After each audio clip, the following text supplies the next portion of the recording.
이영재 씨 와이프 되시는 분이시죠? 네, 맞는데 누구시죠? 이영재 씨 아이를 갖게 된 사람이에요. 네? 그게 무슨 말이죠?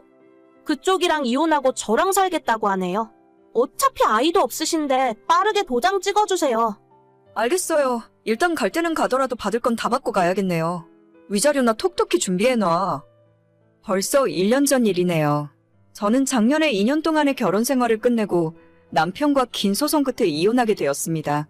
남편은 저 몰래 회사에서 바람을 피우고 있었고 결국 그 사람과의 사이에서 아이까지 생겨 이혼을 요구하더라고요. 처음엔 이 상황이 믿기지 않았고 꿈만 같았습니다. 여자로서 수치심도 들고 내가 뭘 잘못해서 쫓겨나야 하는지 하염없이 눈물만 흘렀어요. 끝까지 저한테 사과 한마디 없는 남편은 상간녀가 저한테 연락해오던 그날 이후부터 더 이상 집에 들어오지 않았고 아마도 상간녀와 함께 살림을 차리고 사는 것 같았습니다. 시댁은 애초에 자기 아들 말이라면 껌뻑 죽는 분들인데다 아이 문제 때문에 한참 마찰을 겪던 시기였기 때문에 상간녀가 아이까지 생긴 이상 저는 완전 찬밥 신세였죠. 처음에는 창피해서 친정의 말도 제대로 못했는데 일주일 가까이 지나서 어렵사리 친정엄마에게 이야기를 꺼냈더니 너 지금 거기서 뭐하고 있냐고 당장 정리하고 들어오라고 하셔서 바로 이혼 절차를 진행하게 되었습니다. 대놓고 저를 기만하고 바람을 핀 것도 모자라 상간녀와 애까지 생긴 이 마당에 제가 곱게 도장 찍고 나가줄 이유는 전혀 없었고 남편과 겨우 2년 살았지만 재산분할과 양쪽 바람 피운 두 놈들에게 위자료까지 톡톡히 청구했어요. 야, 너 끝까지 이럴 거야? 옛날 같았으면 애 안 낳는다고 했을 때 진작 소방 맞고 집에서 쫓겨났어. 마지막까지 추잡하게 굴지 말고 빨리 도장 찍고 사라져. 제가 왜요, 어머니? 제가 언제 애 안 낳겠다고 한 적 있어요? 지금은 상황이 여유가 없으니까 딱 2년만 더 있다가 갖겠다고 말씀드렸잖아요. 그게 어디 네 마음대로 되는 일이니? 2년 후면 너도 나이가 34인데 그때 가서 애를 낳을 수 있을지 없을지 네가 어떻게 장담해? 됐으니까 어디 너 하고 싶은 대로 해봐. 네가 달라는 그 돈 받을 수 있나 어디 두고 보자. 하지만 심호의 바람과는 달리 법은 당연히 제 편이었고 저와 저희 쪽 변호사가 요구했던 금액대로 다 보상을 받고 나올 수 있었어요. 남편의 상간녀는 27살에 사회생활 시작한 지 얼마 안 된 상황이었기 때문에 제가 달라고 했던 위자료 3천만 원을 준비하기 힘들었을 거예요. 나중에 듣기로는 전부 시댁에서 내줬다고 하던데 그만큼 손주가 급하긴 급한 모양이었나 봅니다. 이혼한 마당이지만 전 남편 이야기를 하자면 아는 지인의 소개로 만났고 180이 훌쩍 넘는 훤칠한 키에 30대 중반이라곤 보이지 않을 정도로 깔끔한 동안의 얼굴이에요. 성격도 조용하고 술, 담배도 즐기지 않아서 남편으론 딱이다 생각해서 결혼까지 하게 됐었죠. 하지만 결혼하고 나니 남편의 성격이 완전 마마보이인데다가 시어머니의 괴팍한 성격은 정말이지 숨도 못 쉬게 저를 괴롭히고 압박을 하더라고요. 시모는 완전 생각 자체가 옛날 분이라서 며느리는 이 집안의 종이라고 생각하시는 분이고 시어머니 말씀은 하늘이고 저는 남편과 시댁에 납작 엎드려야 하는 사람이라고 하셨습니다. 그런 집안에서 유일한 아들로 온 식구들의 관심을 독차지하면서 자랐던 남편은 모든 주변 사람들이 자기한테 잘해주는 것을 당연하게 여기고 고마워할 줄도 모르는 사람이었죠. 결혼 생활 자체가 너무 힘들어서 포기하고 싶었지만 남편을 사랑하는 마음 하나로 2년이나 버티고 살았습니다. 참고로 그 와중에 6개월 정도는 시어머니가 교통사고를 당하셔서 허리랑 다리를 수술하시는 바람에 제가 그 병수발까지 다 들었어요. 물론 저는 전업주부도 아니었고 회사 다닐 거 다 다니면서 제 시간 쪼개서 시어머니 병원을 오가며 수발을 들었습니다.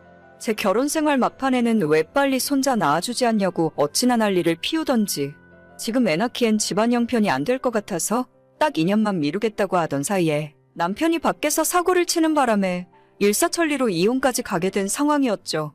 그리고 받을 거 다 받고 남편과 끝내 남남으로 갈라서게 되는 날 그 얄미운 상간녀에게 또다시 연락이 오더라고요. 어머, 죄송해요. 제가 뺏으려고 그런 건 아니었는데. 괜찮아요. 기왕 이렇게 된 거 그 집 며느리로 한번 잘 살아봐요. 저는 받을 돈 다 받고 나가니까 새 출발하면 그만이죠. 그래요. 큰 돈 벌어서 좋으시겠어요.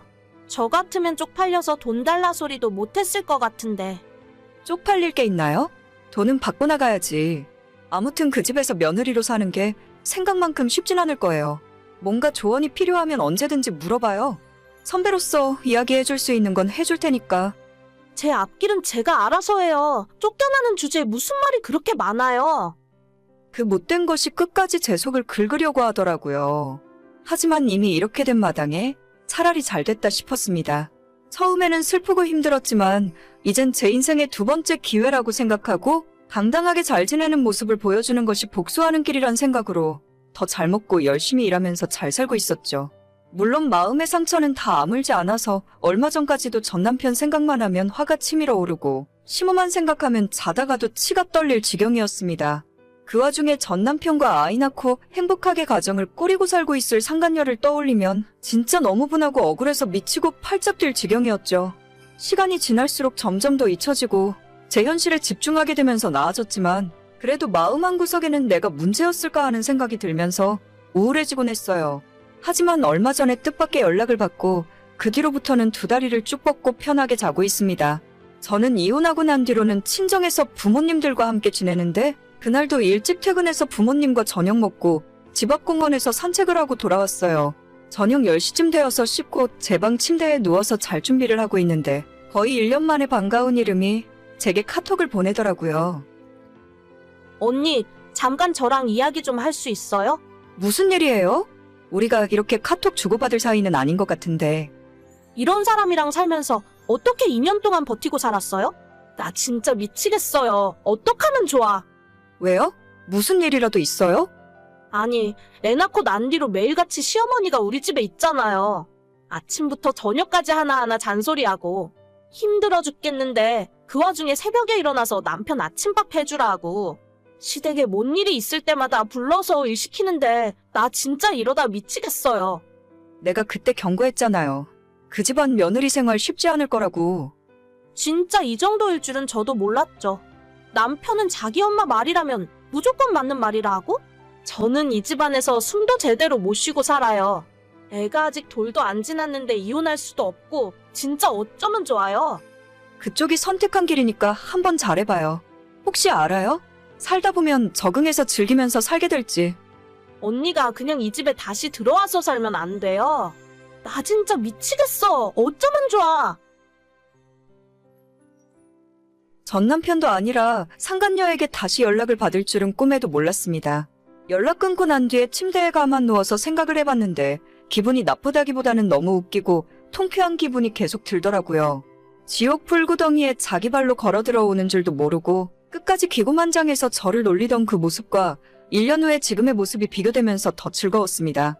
저는 그 집안에서 더 더럽고 험한 꼴까지 다 보고 이혼했어요. 2년 동안 시집살이 당할 만큼 당하고 시모수발 남편 수발 다 들면서도 제 몫의 일을 해야 했기 때문에 사회생활하며 돈까지 벌어와야 했었죠. 하지만 지금 그 상간녀는 결혼하고 난 뒤로는 애 낳고 집에서 살림하고 있다 하거든요. 그러면 아직 매운맛을 제대로 보기도 전이라 생각합니다. 저야 애라도 없었으니 빨리 탈출이라도 할 수 있었지. 걔는 갓난아이를 두고서 지가 어떻게 할 수 있겠어요? 가만히 생각해보니 이제는 상간녀에 대한 원망보다는 불쌍하고 측은한 마음이 더 들면서 자기가 뿌린 대로 거둔다는 말이 딱 생각나더라고요. 그쪽 시어머니 성격에 절대 가만 안 놔두고 아침부터 저녁까지 들들 볶을 텐데 애를 봐서라도 마냥 참고 살아야지 이제 와서 다른 방법이 있는 것도 아니잖아요. 남편은 제가 살아봐서 아는데 절대 시어머니 사이에서 아내 편을 들어줄 놈이 아닙니다. 오히려 자기 엄마 말이 맞다면서 더 염장을 지르는 타입이죠. 오죽했으면 이혼한 전 와이프한테 카톡까지 보냈을까 싶은 마음이지만 안타깝게도 제가 도와줄 수 있는 건 전혀 없는 것 같네요. 그때 상간녀가 아이를 갖지 않았다면 지금까지도 저는 남편이 바람피는 줄도 모르고 그 집에서 욕먹어가며 며느리 노릇하고 있지 않았을까요? 평생 비슷비슷한 놈들끼리 얼굴 붉히면서 지지고 볶고 행복하게 살았으면 좋겠어요. 저도 이제는 두 발 쭉 뻗고 사이다를 마신 기분으로 살아갈 수 있을 것 같습니다. 이젠 너무 고마운 마음뿐이고 선물처럼 얻게 된 두 번째 인생을 충실하게 살아야겠어요. 오늘의 사연은 여기까지입니다.